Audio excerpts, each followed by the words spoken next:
Okay hello friends, welcome to my channel. It's chemistry time. So देखिए, आज का video हमारा रहने वाला है किस पे? Principles of solid state reaction. Okay, जो हम सॉलिड स्टेट रिएक्शंस पढ़ रहे हैं उसके प्रिंसिपल्स पे हमारा वीडियो रहेगा। तो देखिए, अगर हम स्टार्ट करें तो देखिए, सॉलिड स्टेट रिएक्शन में, सॉलिड स्टेट केमिस्ट्री में हमें दो प्रिंसिपल्स पढ़ने पड़ते हैं। इसके दो प्रिंसिपल होते हैं, पहला होता है nucleation and second is growth. Okay, तो अब हम देखते हैं न्यूक्लिएशन और ग्रोथ को सेपरेटली क्या क्या होता है। तो देखिए, स्टार्ट करते हैं न्यूक्लिएशन। न्यूक्लिएशन क्या होता है? देखिए, formation of A first few layer of A desirable compound is called nucleation. हमारा जो डिजायरेबल कंपाउंड है, जो हमें कंपाउंड का फॉर्मेशन करना है, जिसे हम स्पाइनल कह रहे हैं, उसकी अगर जो फर्स्ट फ्यू लेयर्स का फॉर्मेशन जो रहता है, मतलब जो इनिशियली जो फॉर्मेशन हो रहा है फर्स्ट फ्यू लेयर का, उस फॉर्मेशन को हम लोग क्या कहते हैं? फर्स्ट फ्यू लेयर है, स्टार्टिंग की जो लेयर्स है उसका बस, उसको हम कहते हैं न्यूक्लिएशन। ओके, इनिशियली हम उसको क्या कहते हैं? न्यूक्लिएशन। इनिशियली जो हमारा ग्रोथ हो रहा है ना, वो हमारा क्या होगा? न्यूक्लिएशन। ओके, फिर diffusion of ion towards the interface. अब देखिए, इंटरफेस क्या होता है, आप ये डायग्राम पे देख सकते हैं कि न्यूक्लिएशन का डायग्राम है। ओके, तो इस सेंटर पे जो पर्पल कलर का ये ऐसा सा शो हो रहा है ना, पर्पल कलर का सेंटर पे, वो हमारा क्या है? वो है हमारा इंटरफेस। ओके, तो देखिए, एक साइड जो हमारे स्काई ब्लू है वो हमारे दो स्टार्टिंग मटेरियल है। हाँ, देखिए, हमें स्पाइनल क्या फॉर्मेशन करना है? स्पाइनल हमारा क्या है? देखिए, MgAl2O4 हमारा स्पाइनल है। तो हमारे रिएक्टेंट मॉलिक्यूल क्या होंगे? MgO और Al2O3। ओके, तो स्काई ब्लू है हमारा Mg और दूसरा है हमारा Al2O3। इनके जो सेंटर वाला पोर्शन है वो हमारा क्या है? इंटरफेस। ओके, अब क्या है? Reactant diffusion of ion towards the interface, deposit at the interface where they form a crystal called as a nucleus. अब क्या है? हमारे जो आयंस हैं MgO और Al2O3 के जो आयंस हैं, वो हमारे क्या है? इंटरफेस की ओर मूव कर रहे हैं और वहां पर क्या है? क्रिस्टल लाइक स्ट्रक्चर बना रहे हैं, जिसे हम क्या कहते हैं? न्यूक्लियस कहते हैं। ओके, अब देखिए, grains of reactant are pressed together at very high temperature. इसमें क्या है? जो हमारे रिएक्टेंट के ग्रेन्स हैं उनको क्या करता है? हमको हाई टेम्परेचर पे प्रेस आउट करना पड़ता है। Ions move toward the interface where they form a crystal of a particular stoichiometry and the structure। ठीक है, फिर ions क्या करते हैं? मूव करते हैं कहाँ? इंटरफेस की ओर। जैसे मैंने आपको बताया, वहां पर को क्या है? एक पर्टिकुलर स्ट्रक्चर, पर्टिकुलर स्टिक्योमेट्री का एक पर्टिकुलर स्ट्रक्चर का फॉर्मेशन करते हैं। ओके, अब देखिए फिर क्या होता है? The size of the crystal have a several tons of angstrom across, therefore they must be considerable larger than a unit cell. Okay, अब क्या होता है? जो हमारा यहाँ पर जो हमारा क्रिस्टल बन रहा है सेंटर पे, जो हमारा न्यू इंटरफेस पे जो हमारा क्रिस्टल बन रहा है, वो एक यूनिट सेल के कंपेयर में भी काफी बड़ा रहता है। उसके साथ साथ the size of and the length of nuclei is explain through the thermodynamics. अगर मैं आपको, अगर हम इसे न्यूक्लियाई को एक्सप्लेन, न्यूक्लियाई की साइज और लेंथ को अगर हमने जानना है, तो हम उसको किसके थ्रू? थर्मोडायनेमिक्स की हेल्प से एक्सप्लेन कर सकते हैं। कैसे कर सकते हैं? तो इस पे लिखा है, the critical size of the nuclei represent a balance between a negative free energy of formation of spinel product and the positive surface energy of nuclear. Okay, तो क्या होता है? जो हमारा साइज होता है, क्रिटिकल साइज ऑफ न्यूक्लियाई होता है, वो क्या होता है? एक बैलेंस होता है। किसके बीच का बैलेंस होता है? Negative free energy of formation of spinel product, spinel product के फॉर्मेशन में जो हमारा नेगेटिव फ्री एनर्जी का यूज हो रहा है, दूसरा positive surface energy of a nuclei. Okay, अब क्या? If the nuclei is too small, अगर हमारी जो न्यूक्लियाई है वो हमारी क्या होगी? काफी स्मॉल साइज में रहेगी। तो देखिए, छोटा साइज है तो क्या होगा? सरफेस एरिया रेशियो उसका ज्यादा होगा और क्या होगा? न्यूक्लियाई हमारी क्या होगी? अनस्टेबल होगी। ओके, तो ये था हमारा पहला प्रिंसिपल, जो कि था हमारा न्यूक्लिएशन।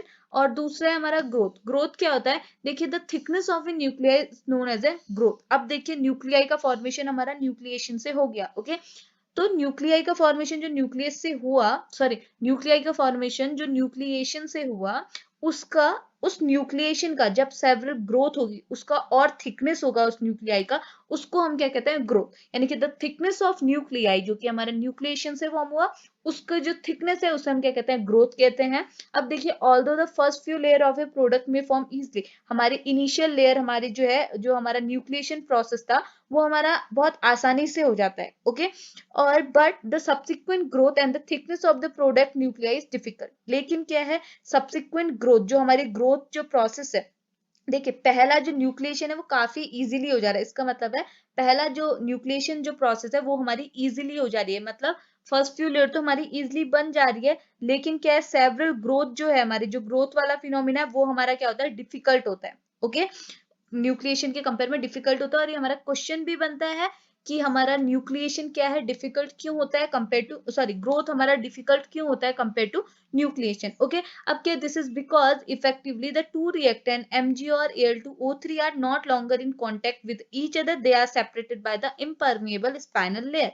अब क्या होगा, देखिए जब हमारा न्यूक्लिएशन प्रोसेस हो रही थी उस टाइम पे हमारा क्या होता है, जो रिएक्टेंट मॉलिक्यूल थे वो एक दूसरे की क्या है, कांटेक्ट पे थे। जैसे MgR और Al2O3 जो हमारे initial reactant material, starting material थे, वो हमारे एक दूसरे के कांटेक्ट पे थे।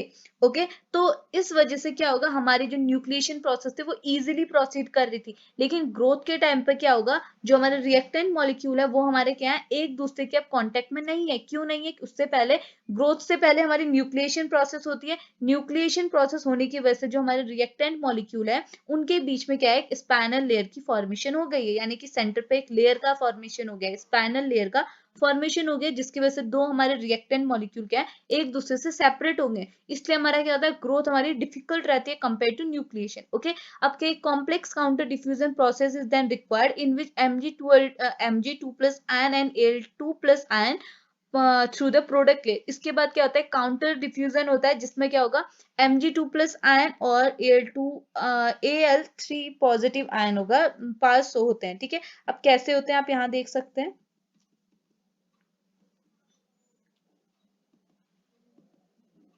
ओके, आप यहाँ पे देखिए। ठीक है, अब एक साइड से क्या होगा, Mg जाएगा एक साइड से, देखिए स्काई ब्लू साइड से क्या है, हमारा Mg2 प्लस आयन डिफ्यूज हो रहा है। ओके, लेफ्ट से राइट को, और राइट हैंड साइड में हमारा Al3 प्लस आयन है वो हमारा डिफ्यूज हो रहा है राइट साइड से लेफ्ट हैंड साइड में। ओके, अब देखिए क्या होगा, यहां से हमारे, अब आप यहां देख सकते हैं, इस पे लिखा है, in order to prevent the local electronegativity during the reaction and throughout the reaction, it is necessary that the every 3 Mg2 plus ion diffuse toward the right hand interface shown in a figure, 2 Al3 plus ion must be diffused toward the left hand interface. Okay, तो देखिए आप यहाँ diagram पे देख सकते हैं, ये देखिए इस पे क्या है, देखिए यहाँ लेफ्ट साइड हमारा Mg2 प्लस आयन है और right side Al3 plus ion. ठीक है, अब क्या, हमने रिएक्शन जब हमारी प्रोसीड कर रही है और रिएक्शन खत्म होने के बाद अगर हमने इस सिस्टम को पूरा न्यूट्रल रखना है तो हमको क्या करना होगा, अगर हम देखिए Mg के ऊपर 2 प्लस चार्ज है, Al के ऊपर 3 प्लस चार्ज है। अब इसको बैलेंस करने के लिए सपोज हम इस साइड से, लेफ्ट हैंड साइड से 3 Mg2 प्लस आयन को डिफ्यूज कर रहे हैं राइट हैंड साइड में। ओके, तो देखिए यहाँ से हमारे 3 Mg आ रहे हैं, तो लेफ्ट राइट हैंड साइड से हमारे 2 Al3 प्लस आयन आने चाहिए। ओके, तो आप अगर मल्टीप्लाई करेंगे 3 into 2 is equal to 6 and 3 into 2 is equal to 6, तो हमारा क्या होगा, चार्ज जो है वो बैलेंस हो जाएगा। इसलिए क्या है, अगर हमको इलेक्ट्रोन्यूट्रिलिटी बैलेंस करनी है, यानी कि न्यूट्रिलिटी बैलेंस करनी है सिस्टम की, तो हमको क्या होगा, जब हमारे Mg2 प्लस आयन डिफ्यूज करें तो हमें 3 Mg2 प्लस आयंस लेने पड़ेंगे। साथ ही साथ हमको क्या होना पड़ेगा, जो हमारे Al3 प्लस आयन डिफ्यूज कर रहे हैं उसके हमें 2 आयंस लेने होंगे। ओके, यानी कि 3 Mg2 प्लस आयन और 2 Al3 प्लस आयन। ओके, तो ये था हमारा ग्रोथ।